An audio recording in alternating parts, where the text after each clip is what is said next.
أنفسنا ومن سيئات أعمالنا من يهده الله فلا مضل له ومن يضلل فلا هادي له أشهد أن لا إله إلا الله وحده لا شريك له وأشهد أن محمدا عبده ورسوله لا نبي ورسول بعده قال الله تعالى في القرآن الكريم أعوذ بالله من الشيطان الرجيم يا أيها الذين آمنوا اتقوا الله حق تقاته ولا تموتن إلا وأنتم مسلمون يا أيها الناس اتقوا ربكم الذي خلقكم من نفس واحدة وخلق منها زوجها وبث منهما رجالا كثيرا ونساء واتقوا الله الذي تساءلون الأرحام إن الله كان عليكم رقيبا فقال يا أيها الذين آمنوا اتقوا الله وقولوا قولا سديدا يصلح لكم أعمالكم ويغفر لكم ذنوبكم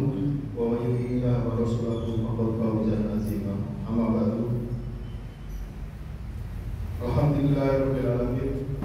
Segala puji hanya milik Allah Subhanahu wa taala yang hingga hari ini kita masih diberikan dua nikmat akhirat kita berupa iman dan nikmat dunia kita berupa kesehatan. Tidak semua orang diberikan nikmat tersebut. Ada orang yang diberikan nikmat sehat, nikmat dunianya, tapi tidak diberikan nikmat akhiratnya berupa iman. Ada juga yang diberikan nikmat akhiratnya berupa iman, tapi tidak diberikan kesehatan.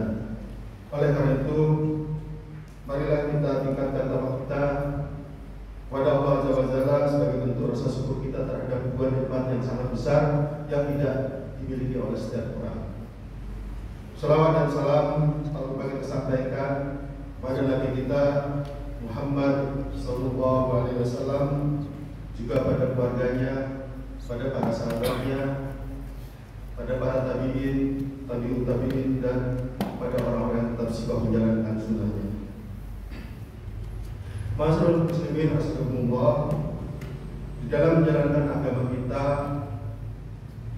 kita sering mendapatkan rintangan ataupun tantangan yang sesuai dengan zamannya.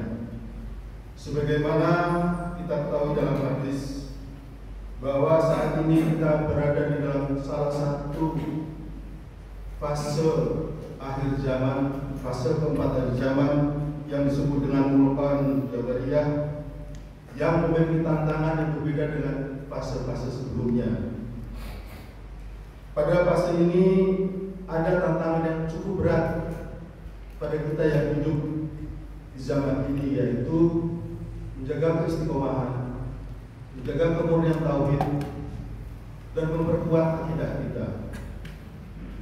Mengapa demikian?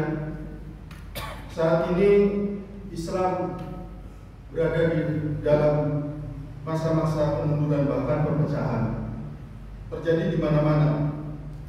Banyak kaum muslimin, tapi mereka tergolong ke dalam kelompok-kelompok dengan mementingkan kepentingannya sendiri. Kemaksiatan merajalela di mana-mana, korupsi yang buruk dipuja dan diagungkan, yang benar justru dianggap sebagai sebuah kejahatan. Fase ini merupakan fase yang kita alami sekarang ini, yaitu fase keempat akhir zaman.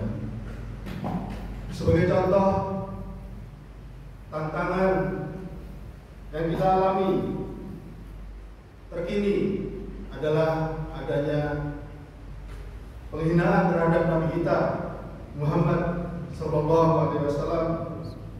Apapun yang sudah kita lakukan, apapun yang sudah kita perbuat sebagai respon terhadap hinaan tersebut, terhadap kejadian tersebut, hal itu menunjukkan akidah, keterikatan kita terhadap agama Allah ini, terhadap Nabi kita. Akidah atau keterikatan yang murni dan kuat akan menghasilkan respon yang berbeda dengan akidah yang lemah. Tauhid atau penghambaan yang murni dan kuat juga akan menghasilkan respon yang berbeda terhadap peristiwa tersebut. Oleh karena itu, dakwah Rasulullah Sallallahu Alaihi Wasallam di Mekah di awal-awal dakwah fokus pada masalah akidah dan tauhid, sehingga menghasilkan pemahaman tauhid dan akidah yang kuat dan murni di kalangan para sahabat. Masyaallah muslimin, beberapa riwayat yang dapat dijadikan sebagai contoh tentang kuatnya akidah dan tauhid para sahabat. Suatu hari sebelum diharamkannya khamr, miras, minuman keras, beberapa sahabat Nabi berkumpul di sebuah kebun. Mereka minum khamr bersama-sama.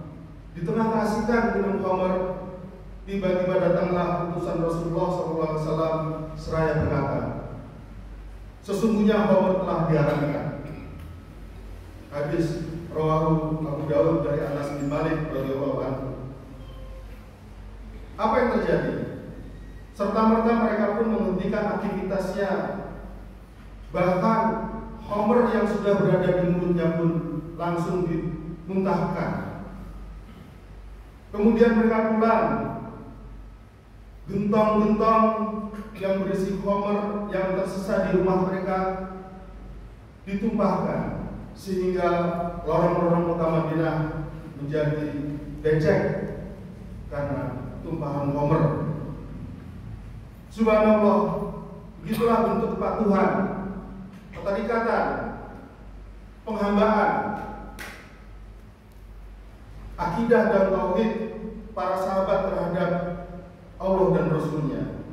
Itulah makna keimanan yang didasarkan pada atas tauhid yang murni dan kuat, sehingga bila disebut nama Allah maka akan gemetar, dan bila dibacakan ayat-ayatnya akan bertambah imannya. Seperti dalam firman Allah di dalam surat Al-Anfal ayat 2, A'udzubillahi minasyaitonirrajim, innamal mu'minuna alladzina dzikrullah wajilat qulubuhum wa idza tuliyat 'alaihim ayatu zadatuhum imanan wa 'ala rabbihim yatawakkalun. Bila disebut nama Allah bergetar hatinya, bila dibacakan ayat Allah akan bertambah imannya. Jamaah rahimahullah, kesuksesan pendidikan Nabi Muhammad SAW terhadap para sahabatnya adalah karena salat beliau di dalam berdakwah dengan bertitik tolak diawali dengan dakwah tauhid dan akidah. Jika akidah dan tauhid sudah murni dan kuat, maka segala peraturan, maka segala perintah dan larangan Allah dan Rasul-Nya pasti akan dipatuhi. Dengan demikian dapat disimpulkan bila seseorang melanggar perintah Allah, bisa dipastikan akidah dan tauhidnya adalah lemah. Sebagai contoh, babi dan khamr sudah dilarang dalam Al-Quran dan sudah dilarang di dalam Al-Quran jelas, yaitu di dalam surat Al-Nahl ayat 115, di dalam surat Al-Maidah ayat 3, di dalam surat Al-Baqarah ayat 173. Ada juga di dalam hadis Nabi riwayat Abu Daud, sudah jelas, cukup jelas. Tapi masih banyak juga kaum muslimin yang melanggarnya. Contoh lain adalah larangan mengenai riba. Sudah cukup jelas di dalam surat Al-Baqarah ayat 275. Tapi muslim banyak juga yang melanggarnya. Mau umrah dihutangi nanti dicicil, padahal situ ada riba. Larangan mencuri, populernya korupsi, sudah dilarang oleh Allah di dalam surat Al-Maidah ayat 38. A'udzubillahi minasyaitonirrajim, wasariqu wasariqatu fa'khudhu aydiyahum al-jazaa. Adapun orang laki-laki maupun perempuan yang mencuri, potonglah tangan keduanya sebagai balasan. Berapa banyak pencuri dan koruptor yang dipenjarakan?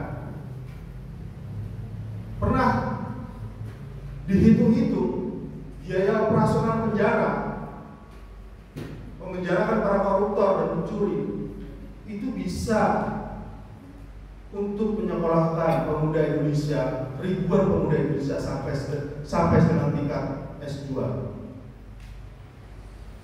Jadi sebuah perbuatan yang sia-sia sebetulnya. Masyaallah muslimin rahimahullah, begitu juga larangan zina. Dalam surat Al-Isra ayat 32 sudah cukup jelas. Wala taqrabu zina. Jangan kau dekati zina. Mendekat zina saja sudah tidak boleh, apalagi melakukannya. Tapi bagaimana mungkin kita bisa menjalankan perintah ini? Perintahan begitu banyak di jalanan, di televisi, begitu banyak perzinahan kita saksikan. Oleh karena itu, jamaah rahmatullah, akidah memang tidak terlihat, namun sangat urgen, sangat penting, seperti fondasi suatu bangunan yang tidak terlihat, namun begitu vital bagi kekokohan dan kekuatan bangunan. Tanpanya bangunan akan ambruk. Akidah bertempat di dalam hati. Jika lurus, maka akan luruslah lahiriah manusia. Begitu pula sebaliknya. Bukanlah sangat mudah untuk mendirikan bangunan kuat akidah insan, sebab membutuhkan waktu yang lama dan usaha yang tiada henti. Lihatlah Rasulullah SAW selama 13,5 tahun tanpa kenal lelah berjuang menancapkan akidah dalam jiwa umatnya ketika berada di Mekah. Tidak kalah Nabi Nuh alaihissalam siang dan malam selama 950 tahun berjibaku, berjuang menegakkan kalimat suci akidah di muka bumi, sebagaimana dalam firman Allah di dalam surat Al-Ankabut ayat 14 yang artinya, sungguh kami telah mengutus Nuh kepada kaumnya dan dia tinggal bersama mereka selama 1000 tahun kurang 50 tahun. Masyaallah muslimin rahmatullah, agama yang diajarkan oleh Nabi Ibrahim alaihissalam di dalam Al-Quran disebut sebagai Millah Ibrahim pun mengajarkan akidah dan tauhid. Allah telah berfirman dalam surat An-Nahl ayat 123, A'udzubillahi minasyaitonirrajim, summa aqulu inna ilaika abittabi millata Ibrahim hanifan wa makana minal musyrikin. Ikutilah milah Ibrahim, agama Ibrahim yang lurus dan dia bukanlah termasuk orang yang menyekutukan Tuhannya. Ketika Nabi Ibrahim diperintahkan untuk menyembelih putranya Ismail, maka beliau taat. Beliau patuh menjalankan akidah, keterikatannya kepada Allah dan tauhidnya, penghambaannya kepada Allah yang kuat dan murni. Para jamaah sekalian, inilah jalan para nabi. Tidak sepantasnya kah kita meniti jalan mereka? Aku qauli hada wastaghfirullah bila innahu huwal ghafurur rahim. Allahumma shalli wa sallim ala sayyidina Muhammadin wa ala ali sayyidina Muhammad.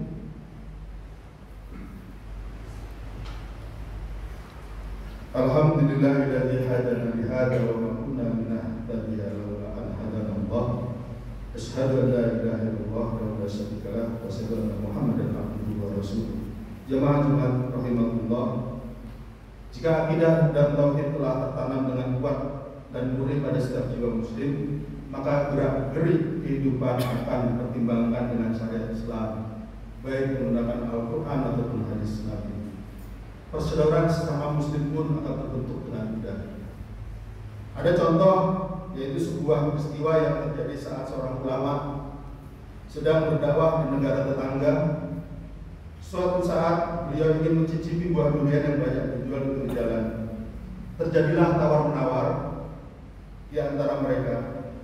Saat sang ulama menawar harga, terjadilah dialog di antara mereka. Kemudian sang pedagang bertanya, "Kalau ku tengok ucapan Ustaz pas Ustaz dari tanah Jawa," kata pedagang.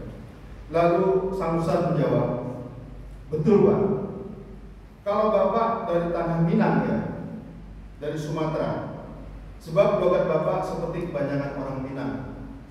Sang pedagang berkata demikian, "Betul, saya dari Padang." Lalu sang pedagang berucap, "Baik Ustaz, karena kita sama-sama orang Indonesia, maka bolehlah Ustaz tawar durian saya." Transaksi jual beli yang terjadi di antara mereka hanya sebatas jual beli, tanpa nilai lebih dipandang dari sudut akidah dan tauhid. Akan berbeda maknanya bila sang pedagang berkata demikian, "Baiklah Ustaz, karena kita sesama muslim, maka bolehlah Ustaz tawar harga durian saya." Begitulah contoh gambaran kehidupan yang berakidah dan bertauhid yang kuat dan murni. Bila dijalankan, maka akan terasa indah. Untuk itu, mari kita bersama-sama pelajari akidah dan tauhid agar kuat dan murni fondasi agama kita, sehingga kita bisa hidup menjadi lebih indah lagi. Sebagaimana ungkapan yang indah dari Profesor Buya Hamka, "Jika diam saat agamamu dihina, gantilah baju dengan kain kafan." Mari kita tutup buka ini dengan berdoa. Semoga Allah memberikan kekuatan pada kita dalam menjalankan kehidupan di fase akhir zaman ini. Innallaha wa malaikatahu yusholluna 'alan nabi, ya ayyuhalladzina amanu shollu 'alaihi wa sallimu taslima. Allahumma ighfir lil mu'minina wal mu'minat wal muslimina wal muslimat al ahya minhum wal amwat innaka sami'un qaribun mujibud da'wat ya qadiyal hajat. Allahumma inni as'aluka ilman nafi'an wa rizqan thayyiban wa amalan mutaqabbalan. Allahumma anta rabbuna farzuqna istiqomah, la ilaha illa anta. Ya muqallibal qulub, tsabbit qalbi ala dinik wa la tu'athir. Allahumma ansur ikhwana mujahidin fi sabilillah fi kulli makan fi kulli zaman. Rabbana la tuzigh qulubana ba'da idh hadaytana wa hab lana min ladunka rahmah innaka antal wahhab. Rabbana atina fid dunya hasanah wa fil akhirati hasanah wa qina azabannar. Alhamdulillahirabbil alamin.